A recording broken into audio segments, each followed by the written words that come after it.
I watched in disbelief as Sheriff Karen stood on my front porch, her badge gleaming in the morning sun, while three strangers with measuring tapes walked through my pasture like they owned it. My cattle scattered in panic as car doors slammed and voices echoed across land that had been in my family for 4 generations. Karen turned to me with that cold smile I had come to despise and said the words that would change everything. This property has development potential. You should consider selling before things get complicated. The morning mist rolled across my pasture like a gentle blessing, and I breathed in the sweet smell of hay and wildflowers that had greeted me every dawn for the past 20 years. This ranch was not just my home.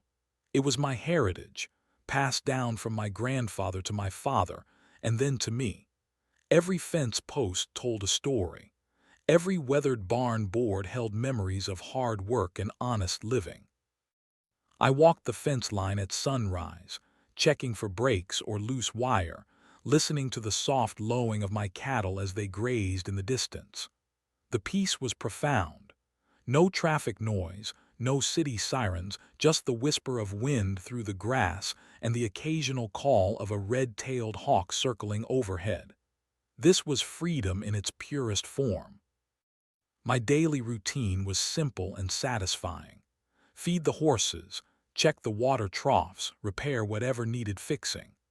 I had built this life with my own hands, every improvement planned and paid for through honest labor. The property stretched across 87 acres of rolling hills and fertile bottom land, bordered by old oak trees that had stood sentinel here long before my family arrived. Privacy was sacred to me. I had chosen this life partly to escape the noise and intrusion of town living. My nearest neighbor was half a mile away, and we respected each other's boundaries. Property lines meant something out here. A man's land was his castle, and that castle came with walls that others did not cross without permission. The first time I noticed strangers on my property, I thought it was a mistake. A small group of people in city clothes, walking near my south pasture, pointing and talking. They seemed lost, so I drove over in my truck to offer directions. When I approached, they scattered to their cars and drove away without explanation. Strange behavior, but I dismissed it as confused tourists who had taken a wrong turn. But then it happened again, and again. Always the same pattern, well-dressed people walking my land like they belonged there, measuring distances, taking photographs, acting as if they owned the place. My confusion turned to concern. Something was very wrong, but I could not yet see the full picture of what was coming. The peace I had worked so hard to build was about to be shattered by forces I had never imagined. My quiet ranch life was about to become a battleground, and I was completely unprepared for the war that was heading my way. The day I met Sheriff Karen Wallace was the day my life changed forever, though I did not know it at the time. She arrived at my front gate in a black SUV with county plates, followed by a white sedan carrying two people in business attire. I watched from my porch as she climbed out, adjusting her sheriff's uniform and checking her perfectly styled blonde hair in the side mirror. Karen was a woman who commanded attention. She carried herself with the confidence of someone who had never been told no, never been denied anything she wanted. Her uniform was pressed to perfection, her badge polished to a mirror shine, and her smile was as sharp as a knife blade. She approached my gate like she owned the place. "Good morning," she called out, her voice sweet as honey but with an edge that made my skin crawl. "I am Sheriff Wallace. I run a real estate business on the side, and I have some clients interested in land in this area. Mind if we take a look around?" I walked down to meet her at the gate, keeping my tone polite but firm. "This is private property, Sheriff. I would prefer if you made an appointment before bringing people onto my land." Her smile never wavered, but something cold flickered in her eyes. "Oh, this will just take a few minutes. We are all professionals here. Just need to get a feel for the property values in this area. Community cooperation, you know. I understand, but I still need to ask you to leave. If you want to discuss my property, we can set up a proper meeting. Karen stepped closer to the gate, and I could smell her expensive perfume mixed with the faint scent of gun oil from her service weapon. I think you misunderstand the situation here, she said, her voice dropping to a lower register. I work closely with the county assessor, the zoning board, and all the local development committees. It would be in your best interest to cooperate with legitimate business inquiries. The threat was subtle but unmistakable. She was telling me that resistance would bring consequences. I felt my jaw tighten, but I kept my voice level. Sheriff, with all due respect, I am asking you to leave my property. That is my right as a landowner. She laughed, a sound like breaking glass. Rights are complicated things, friend. Sometimes what people think are their rights turn out to be misunderstandings.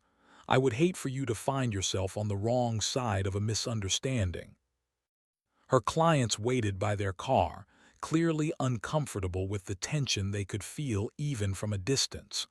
Karen turned to them and waved them forward. Come on, folks. Let me show you the potential this property has. They walked right past me, through my open gate and onto my land. Karen followed, pausing only to look back at me with that same cold smile. Thanks for your cooperation, she said. I knew you would see reason. I stood there, speechless with anger and disbelief, as these strangers walked across my pasture, pointing and discussing my property like I was not even there. In that moment, I realized I was dealing with someone who believed the law only applied to other people. Sheriff Karen Wallace was about to teach me just how powerless an honest man could be when facing corrupt authority. The trespassing became a weekly nightmare. Every few days, Karen would arrive with different clients, treating my ranch like her personal showroom. She never asked permission again. She simply drove through my gate like she owned the place, leading strangers across my land while I watched in helpless fury. The damage was immediate and costly. Gates left open, cattle scattered across 3 counties. I spent entire days rounding up my livestock, missing work, burning gas, and dealing with angry neighbors whose crops had been trampled by my confused animals. When I called Karen to demand she pay for the damages, she laughed. Prove it was us, she said, and good luck with that. My no trespassing signs disappeared as fast as I could put them up. I installed new ones, bigger and more visible, only to find them torn down or spray painted with messages like "For Sale" and "Development Zone." The violation was becoming personal, targeted, deliberate. The worst incident happened on a Tuesday morning in early spring. I was repairing fence in the north pasture when I heard car doors slamming near my house. I drove back to find Karen leading a group of 5 people through my yard, pointing at my barn, my house, even my garden where my wife had planted her vegetables before she passed away. This old structure would have to come down, of course, Karen was saying, gesturing at the barn my grandfather had built with his own hands. But the foundation is solid. You could put a beautiful modern home right here. I walked toward them, my hands shaking with rage. Get off my property, now. One of the clients, a nervous-looking man in an expensive suit, looked uncomfortable. Maybe we should come back with an appointment. Karen turned on him with ice in her voice. This is how property evaluation works. We cannot make informed decisions based on appointments and restrictions. She turned back to me, and her expression was pure contempt. You have a problem with legitimate business being conducted here. You take it up with the county. I am sure they would be very interested in reviewing your property tax assessments. Maybe your septic permits too. The threat was clear. challenge her, and she would use every lever of government power to make my life hell. I watched them photograph my home, measure my driveway, and discuss how they would improve the land once they owned it. The violation was deeper than trespassing. It was the theft of dignity, privacy, and security. That night, I sat on my porch and tried to understand what was happening to my life. This was America, land of the free, where property rights were supposed to be sacred. But Karen had turned my rights into suggestions, my boundaries into jokes. She was teaching me that corruption was not just about money changing hands. It was about powerful people deciding that rules did not apply to them. The psychological toll was devastating. I stopped sleeping well, always listening for car engines in my driveway. I could not relax in my own home, could not enjoy the peace I had worked so hard to create. Every sunrise brought new anxiety about what Karen might do that day. But the worst was yet to come. Karen was not content with simple trespassing. She was building toward something bigger, more devastating. And I was about to learn just how far a corrupt sheriff would go to get what she wanted. I thought the law would protect me. I was wrong. My first stop was the sheriff's department, where I filed a formal complaint about the trespassing. The desk sergeant, a tired-looking man with 20 years of service, listened politely and took my statement. 3 days later, he called me back with news that made my blood run cold. "Sheriff Wallace reviewed your complaint," he said, his voice carefully neutral. "She says there was no trespassing, says you gave permission for the property evaluations." "That is a lie," I said. "I explicitly told her to leave. I have witnesses." "Well, sir, it is your word against a sworn law enforcement officer. Case closed." I tried the county commissioners next. The office was in an old brick building downtown, with American flags and faded photographs of local politicians covering the walls. Commissioner Bradley was a good old boy who had held his seat for 15 years. He listened to my story with apparent sympathy. "That does sound troubling," he said, leaning back in his creaky chair. "But Sheriff Wallace does a lot of good work for this county. She brings in development, increases property values. Sometimes progress requires cooperation from all parties." "What about property rights?" I asked. "What about the law?" Bradley's expression hardened slightly. "Son, Sheriff Wallace has brought millions of dollars in development to this county. She understands the big picture better than most. Maybe you should consider being part of the solution instead of part of the problem." The message was clear. Karen was untouchable because she made money for the people in power. My individual rights meant nothing compared to their collective greed. I consulted with 3 different attorneys. The first 2 refused to take the case the moment I mentioned Karen's name. The third, a young woman fresh out of law school, was more honest about why. "Look," she said, spreading my documents across her desk.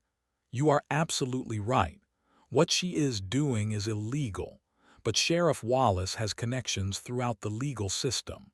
The prosecutor plays golf with her every weekend. The judge bought his house through her real estate company. You would be fighting the entire power structure of this county." "So there is no justice?" I asked. "There is justice for people who can afford to fight a multi-year legal battle against unlimited resources. Can you afford that?" I could not. My savings would be gone in months fighting a system designed to protect Karen. Meanwhile, she continued her violations with increasing boldness. She began showing up during family gatherings, bringing clients through my property while relatives were visiting. She timed her intrusions to cause maximum disruption and humiliation. The final straw came when she brought a surveyor onto my land without notice. I found them measuring property lines, preparing documentation for something they refused to explain. When I demanded answers, Karen just smiled.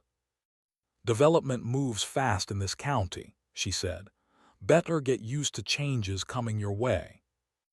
That night I realized the horrible truth. The system was not broken. It was working exactly as designed to protect people like Karen while crushing people like me. If I wanted justice, I would have to create it myself. The day Karen crossed the final line was the anniversary of my wife's death. I had planned a small memorial service in the garden where Sarah had spent her last healthy summer, tending to the roses she loved so much. My daughter had driven down from Dallas with her children, and my brother was flying in from Colorado. It was meant to be a private moment of remembrance and healing. I should have known Karen would choose that day to strike. The first car arrived at 10 in the morning, just as we were gathering around Sarah's rose garden. I heard the engine and assumed it was my brother arriving early. Instead, I looked up to see Karen's black SUV pulling into my driveway, followed by 3 more vehicles. 8 people in total, all strangers, all walking toward us like they owned the place. "Sorry to interrupt," Karen called out, her voice dripping with false concern. "Just need to show these folks the property. Will not take long." My daughter looked at me with confusion and growing anger. "Dad, what is this?" I felt something break inside my chest. "Karen, this is a private family gathering, my wife's memorial service. You need to leave immediately." She paused for just a moment, and I saw something flicker across her face, not shame, but calculation. She was measuring my helplessness, enjoying my humiliation in front of my family. "Death is part of life," she said with a shrug. "Business has to continue. These folks have driven a long way to see this property." One of her clients, a middle-aged woman with kind eyes, looked horrified. "Maybe we should come back another time." Karen's voice turned sharp. "We are here now. The evaluation will proceed." I watched in disbelief as these strangers walked through our memorial service, stepping around the flowers we had brought, talking about square footage and development potential, while my grandchildren asked why the mean lady was being so rude. My daughter's face was white with shock and anger. "This is insane, Dad. Call the police." "She is the police," I said, the words tasting like poison in my mouth.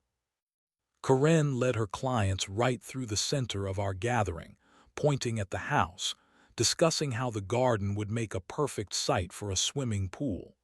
She was not just violating my property. She was desecrating my wife's memory, traumatizing my family, and making it clear that nothing was sacred to her. My brother arrived to find chaos, his grandnieces crying, his daughter furious, and strangers measuring the barn while we tried to hold a memorial service. "What the hell is going on here?" he demanded. I tried to explain, but the words seemed inadequate. How do you tell someone that a corrupt sheriff has decided to destroy your life for profit? How do you explain that the law only protects the lawless? As Karen finally left with her clients, she paused by my truck and smiled at me. "Nice family gathering," she said. "Hope you make some good memories today." That night, after my family had gone home in shock and disgust, I sat alone in my kitchen and made a decision that would change everything. Sarah's photograph looked down at me from the mantel, and I could almost hear her voice telling me to fight back. Karen had made this personal. She had attacked my family, violated sacred ground, and shown me that she would stop at nothing to break my spirit. But she had made one crucial mistake. She had pushed me past the point where I cared about playing by rules that only protected her. If she wanted a war, she would get one. But it would be fought on my terms with my weapons, and she would learn that some people fight back harder when you corner them completely. That night, I sat at my kitchen table with my laptop, and began digging into Sheriff Karen Wallace's life like I was digging a grave. If she thought I was just another victim she could crush and forget, she was about to learn how wrong she was.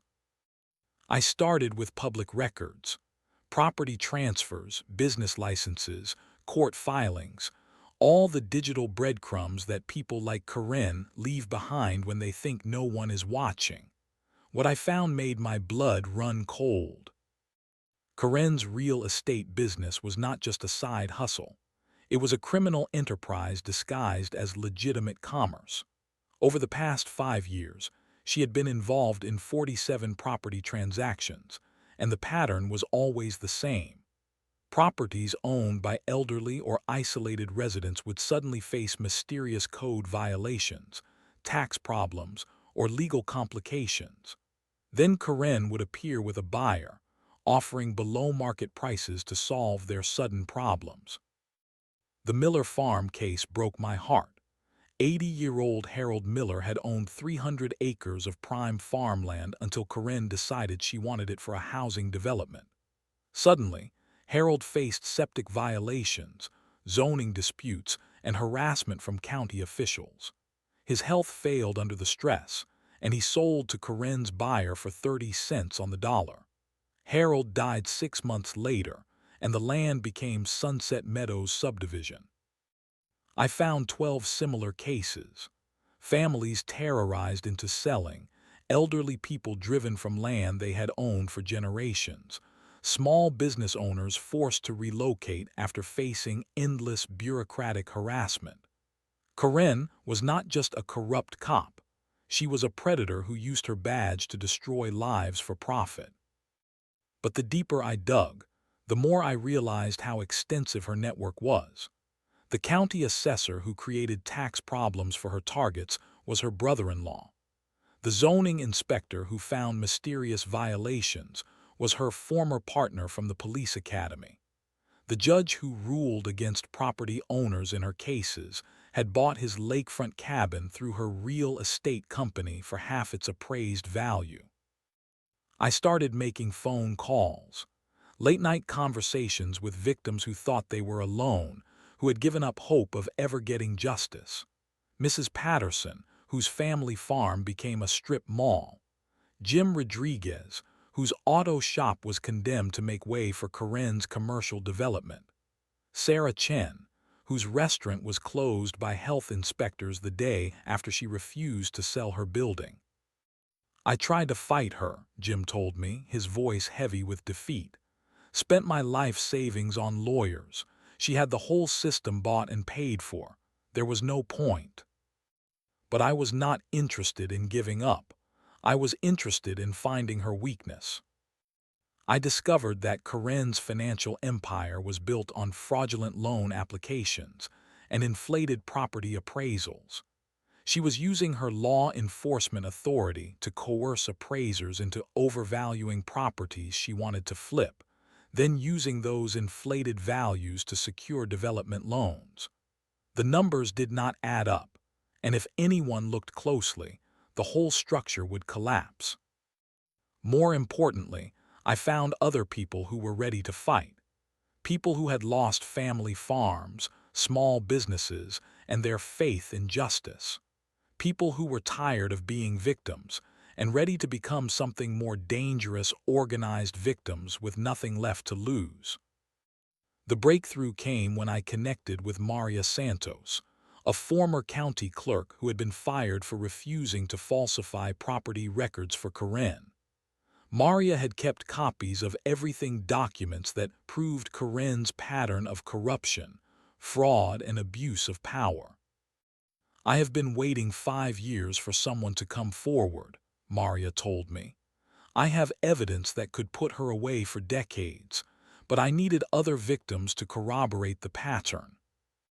As I built my case file, I realized that Karen had made the same mistake that destroys all predators eventually. She had gotten greedy and careless. She thought her victims would stay isolated and defeated. She never imagined they might find each other and unite against her. But that was exactly what was happening.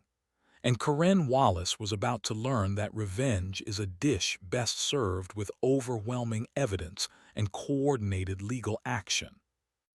The war began at dawn on a Tuesday morning with coordinated strikes that Karen never saw coming.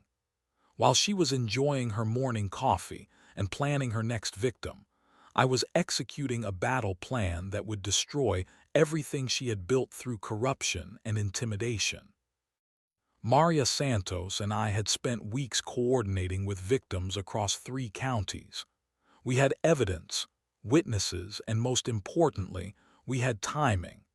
Every complaint, every lawsuit, every regulatory filing hit simultaneously, making it impossible for Karen's network to control the damage. The state attorney general received a package containing 47 cases of documented fraud, corruption, and abuse of power. Each case was meticulously documented with property records, financial statements, and witness testimony. The pattern was undeniable. Karen had been running a criminal enterprise under the protection of her sheriff's badge.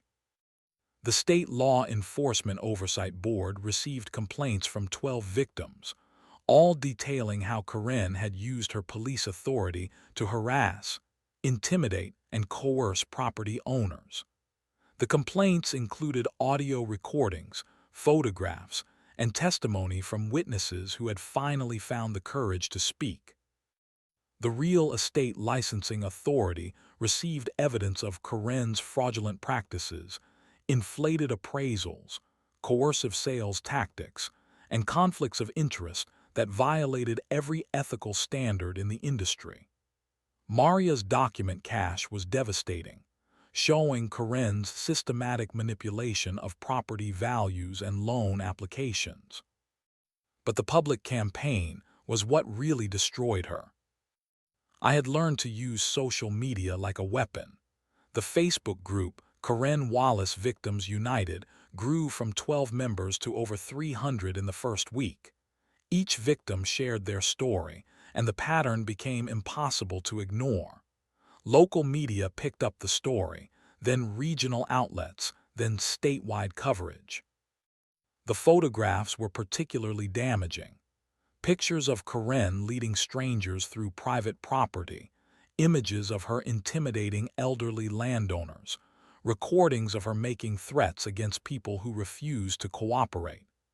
The evidence painted a picture of systematic corruption that shocked even cynical observers. Karen's first response was predictable intimidation and threats. She showed up at Maria's apartment at midnight, demanding to know where the stolen documents were.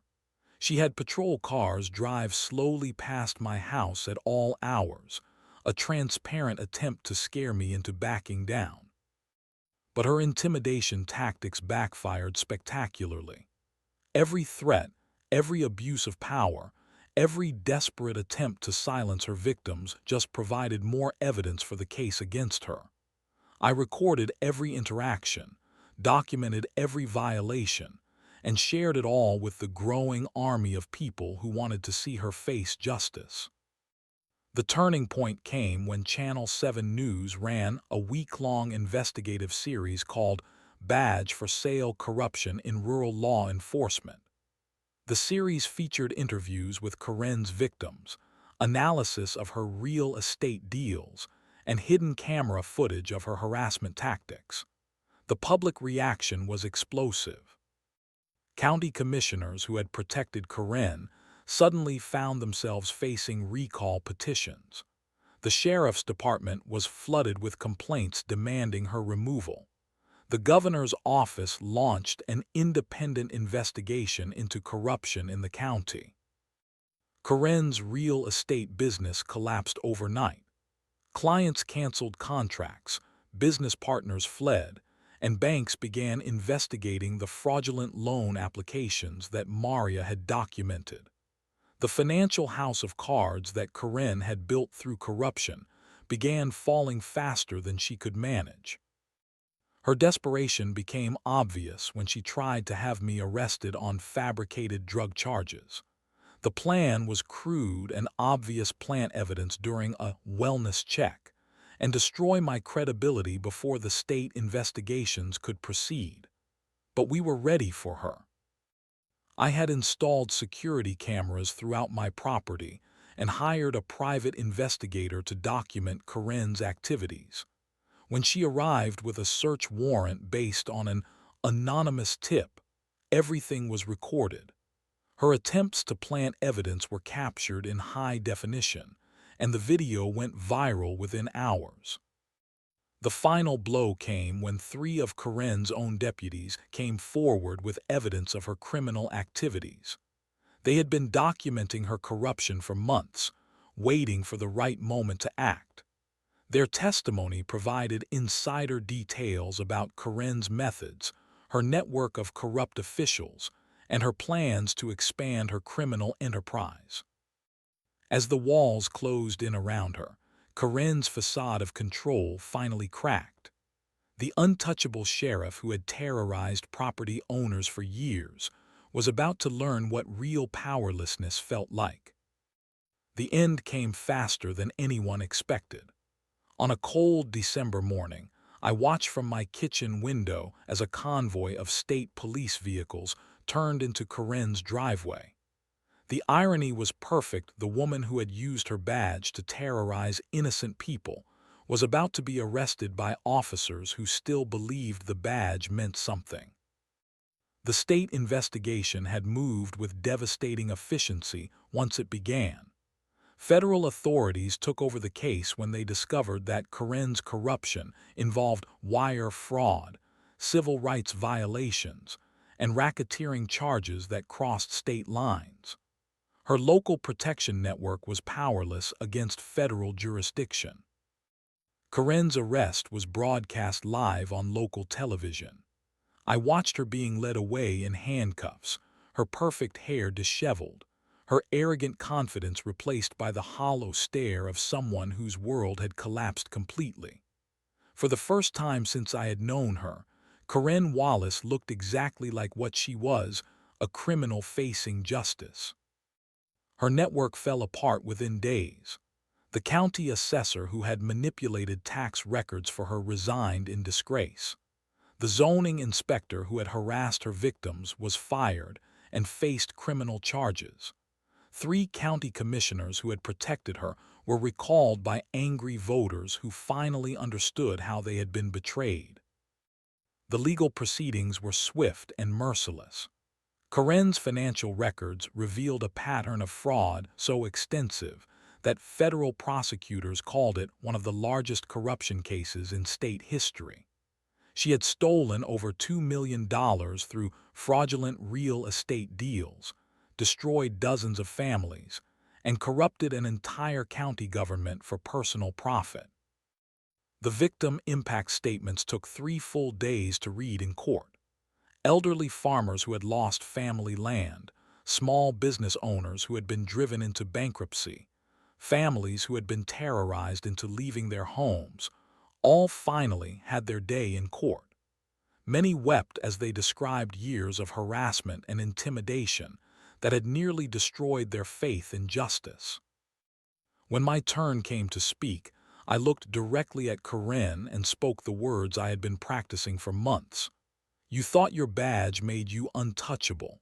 You thought your victims would stay silent and isolated. You were wrong about everything. This is what happens when predators forget that their prey can fight back. Karen received 18 years in federal prison and was ordered to pay over $4 million in restitution to her victims. Her real estate license was permanently revoked, and she was banned from holding any position of public trust. The woman who had terrorized a county was finally facing the consequences of her choices. But the real victory was what happened afterward. The county implemented new oversight procedures for law enforcement. Property rights were strengthened through new legislation inspired by Karen's victims. A victim assistance fund was established to help people who had lost their homes and businesses to corruption. My ranch was finally peaceful again. The morning mist still rolled across my pastures, and my cattle grazed without fear of scattered cars and trespassing strangers. But the peace was different now, deeper and more precious, because I had fought for it and won. I kept Karen's mugshot on my refrigerator for a while, a reminder that evil is not invincible when good people decide to fight back. Eventually, I took it down and replaced it with a photograph of my family at Sarah's memorial garden, now beautifully restored and protected forever. The greatest justice was not Karen's imprisonment. It was the knowledge that her victims had found their voices, their power, and their faith in the possibility that right can triumph over might when people refuse to be victims any longer.